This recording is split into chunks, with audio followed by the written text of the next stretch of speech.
So if he's coming out of retirement, still being able to perform that, then I don't think you can really question the individual ability. It's almost certain that they'd be doing so together in a setup, grouped up in spawn. But ultimately, that's a pretty despondent round from Alaska. Immediately shut them down. That camera angle was sick. Giraffe stays hidden and pokes his neck out at the perfect time. Even when it's with just pistols, yes, they're able to take it and get one kill, but they don't fully clear it. Artist was still behind the door. And speaking of the next game, you play a lot of the time with a lot of disrespect for your opponents in terms of the aggression that you like to play. You don't like to give your opponents space a lot of time, but Anubis is a map, especially on the CT side, where that can be a bit difficult. Do you expect to have any difficulties with disrespecting them coming into this final map? Nope. Was there any other sort of like tricks up your sleeve when it came to the veto that you were perhaps preparing? Were you preparing for Mirage or preparing for them to do any changes in the veto? I don't think anyone in the UK in the world maybe expected us to pick our permaban for years. So I don't know. Once again, back to that other point, they can't think, they can't comprehend. You expecting them to adapt to that, or was it something you targeted again this time? 8 Sins just 4 rounds away. Yeah, attempted a little bit of a poppy play there, trying to brawl outside as the smokes are landing. This is Alaska looking strong here.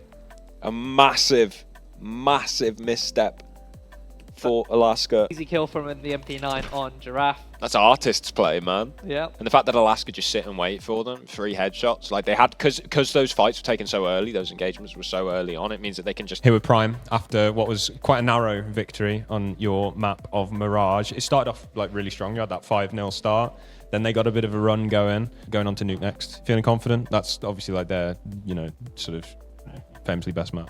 I think we are feeling confident. I think they wanted us to ban Nuke again, but we let it through this time. I think they wanted to play us on Dust. Should we be getting overtime? Do you remember last LAN when we had Belfast Storm and we had that overtime game? Sins are going to be taking map 1 here of this best of 3. Their own map pick still goes all the rounds, but crucially they do bring it home, which means Alaska, they're going to have to win Nuke. Wolfie's aim. I mean, we talked about it in the pre-game, right? But it does just look so scary. The fact that he's able to track the guy dropping out of balcony so well. I mean, it had me fooled, to be fair. Yeah, I still just sat looking and was like, oh, that's a similar crossfire to what we saw with the Moz and Prime one that we saw on the highlight earlier, right? When you are on those half buys, those pistol rounds, those eco rounds. Have 4. Strong start for them on their T side.